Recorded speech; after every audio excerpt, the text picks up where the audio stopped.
አማራ ምን አጥቶ ነው ከኦህዴድ የኦህዴድ ማንነቱን ከኦህዴድ የሚያስመልስ? እንደው በምን አግባብ ነው ኦህዴድ የአማራ ጥያቄ ለመመለስ ብቁ የሆነው? በየትኛው የታሪክ አግባብ?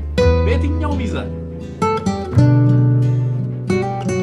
ያ ሁሉ መስዋዕትነት የተከፈለው ከኦህዴድ የአማራ ጥያቄ ከኦህዴድ ለመለመን ነው።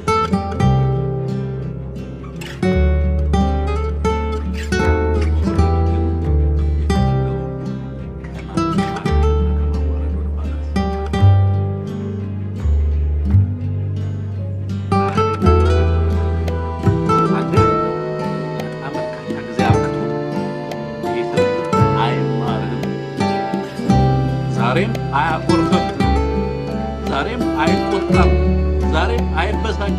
የወልቃይት ጉዳይ ፕሪቶሪያ በማግስቱ በፕሪቶሪያ ማግስት እና አብይ አህመድ ኬንያና ጅቡቲ ላይ በመከሯቸው ምክሮች ቢሆን ኖሮ በማግስቱ ጉዳዩን ልባት አግኝቶ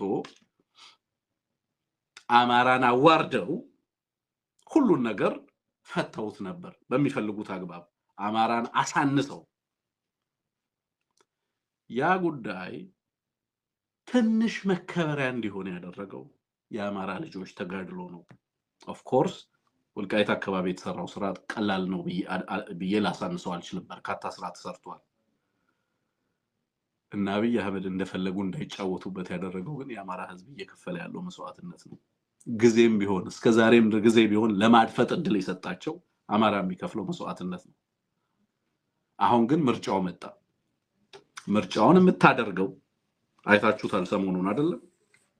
ሃውስ ፎሬን አፌርስ ኮሚቴ ያወጣው ምርጫውን የምታደርገው ስተገብር ነው ፕሪቶሪያ። ስለዚህ ምርጫው ከሚቀርብኝ አስረክባለሁ ብሎ ኦህዴድ እያደረገ ነው ያለው። ስለዚህ ይዞት መጣ። በምርጫ ቦርድ አካቶት በስተት ያደረገው የሚመስላቸው ሰዎች አሉ። መተው ምናልባት ለአማራ በስተት ነው ኦህዴድ ነገ እኮ ያስተካክለዋል ሊሉ ይችላሉ። ኦህዴድ ምንም ትርፍ አያገኝም። ይሄንን ካልተገበረ ምርጫ ማድረግ አይችልም።